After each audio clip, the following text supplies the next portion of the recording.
he is off to. Blocks the shot there. How about the mid-range shot on the other end?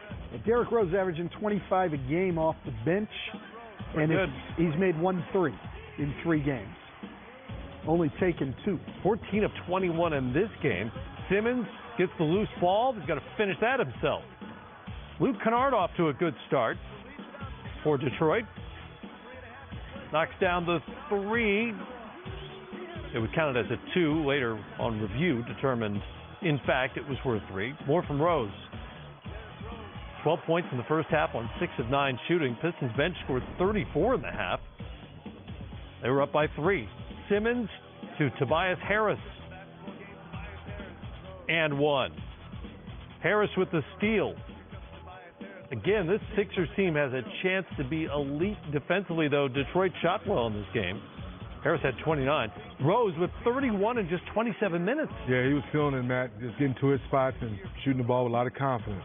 He's serving notice on Lou Williams that the 6th Man of the Year award is up for grabs. Up for grabs. There you go. The only thing that's going to happen there, they're getting off the bad starts.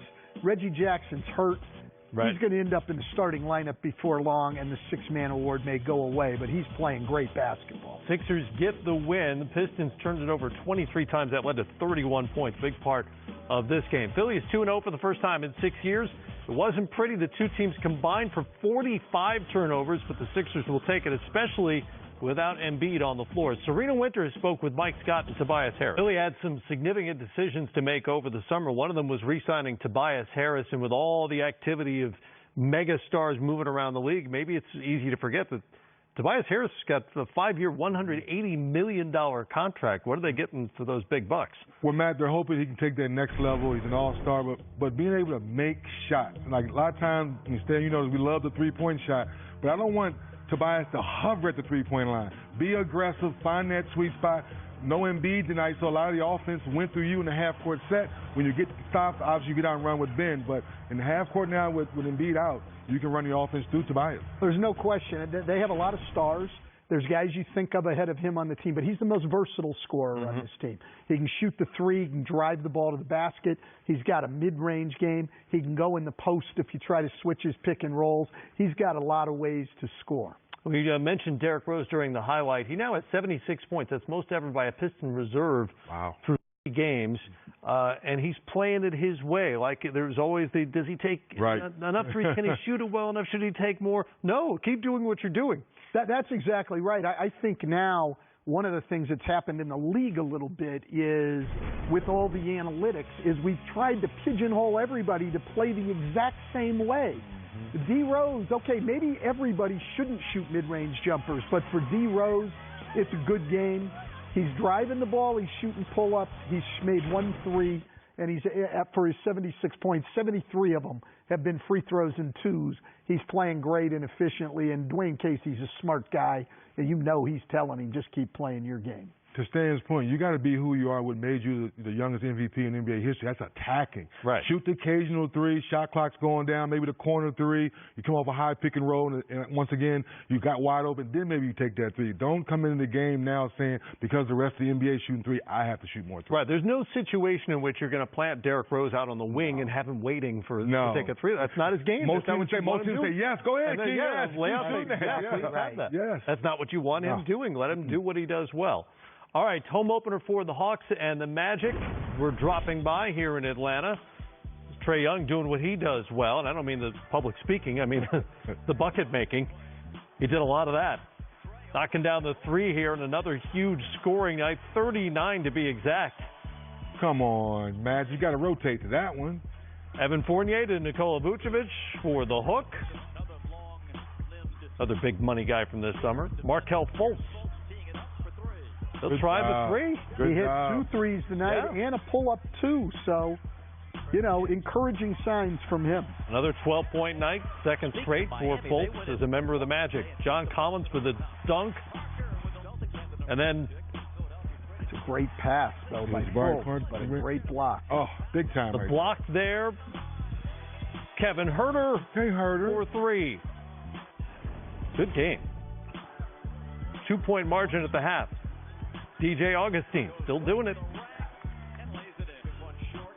Michael Carter-Williams, coast to coast. Okay, MCW.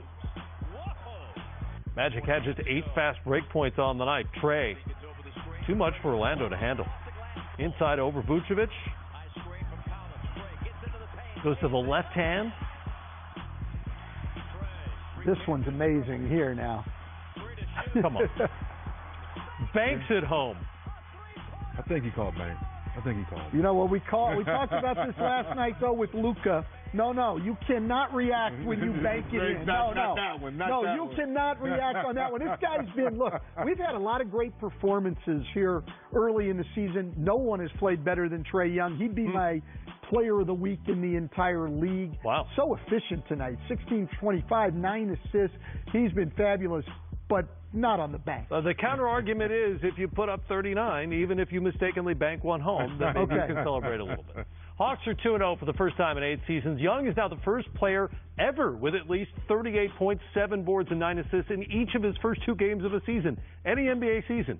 And he spoke with Andre Alton. Now, one of the impressive things about Trae Young's Rookie of the Year runner-up season is that he got better as the season went on. What's the next step for him here in year 2? Well, I mean, like a lot of young guys, right? It's about winning games, and so he's got to take, as a leader, he's got to take a step at the defensive end of the floor. Offensively, this guy's super talented.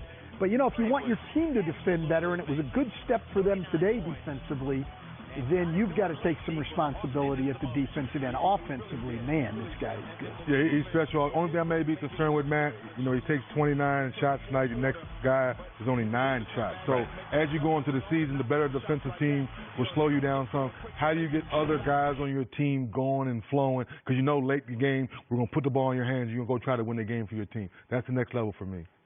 You know, then again, if you hit as many as he does, your teammates will let you do that, right? Early on, but we know it's a long season. The first 2 games, like you said, I love his humbleness right there, that he knows that he's not going to do this all 82 games. Those other better defensive teams are going to shut you off. Now can you make the right pass to make your team better? That's exactly right. And I think he'll do that. I mean, look, he's averaging 8 assists as it is. He's certainly willing to give the ball up.